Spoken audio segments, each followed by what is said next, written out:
The last year, challenging, really difficult. It's been tough. I've been traumatised all year, to be honest. It's probably the most stressful workload experience I've ever unimaginable. I think it's stripped something off every single one of us that we'll never get back. This last wave has felt like we've fought a war. It's been the worst time in my working life. I think all of us will carry the scars, and there's patients that I'll always remember and images I wish I could forget. The most difficult thing for me is the amount of deaths that we've had because of COVID. You look into people's eyes and you knew what direction things were going to move, and whatever you tried, whatever you did, for a lot of people it didn't seem to help, it didn't seem to work.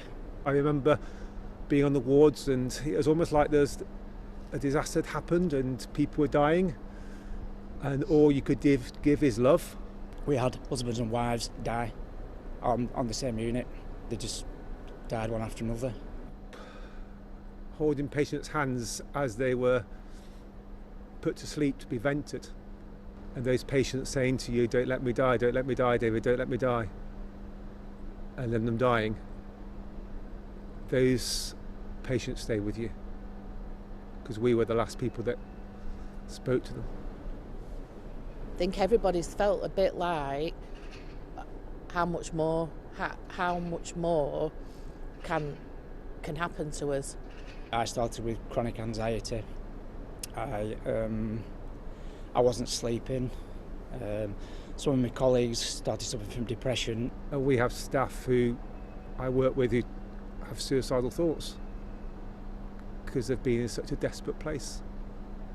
You know, they're saying that more nurses and doctors have got PTSD than people that have fought in Afghanistan because we haven't had the training for that. It's felt like sometimes that we've been working in like a war. Some of my colleagues I don't think could go on COVID again.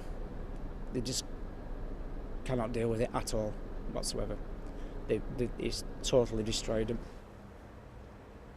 I think as a team, as a hospital, we've become a lot closer. We know each other a lot more. I think we're a lot stronger. We've learnt resilience. For me, personally, not taking things for granted. Life is precious. If you ask any of us, we are coping. We get up, we dust ourselves off, we get in our cars. You're really proud of your colleagues, aren't you? They are. It's a privilege to work with them. It's a privilege to see them. I can't find a word that's more than proud, really. Sorry.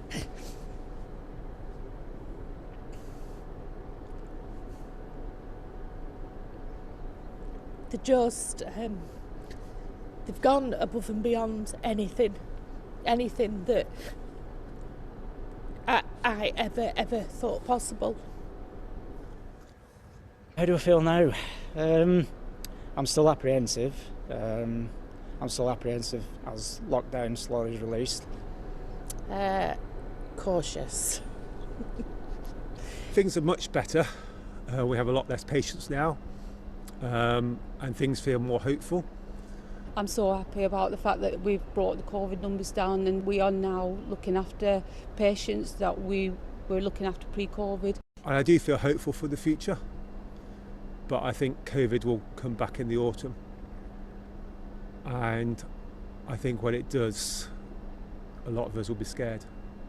It's not going to go away. This is going to be part of my nursing life, I think, until I retire. I'm optimistic that we'll heal, and we'll do it because we're an amazing team, and we'll heal together.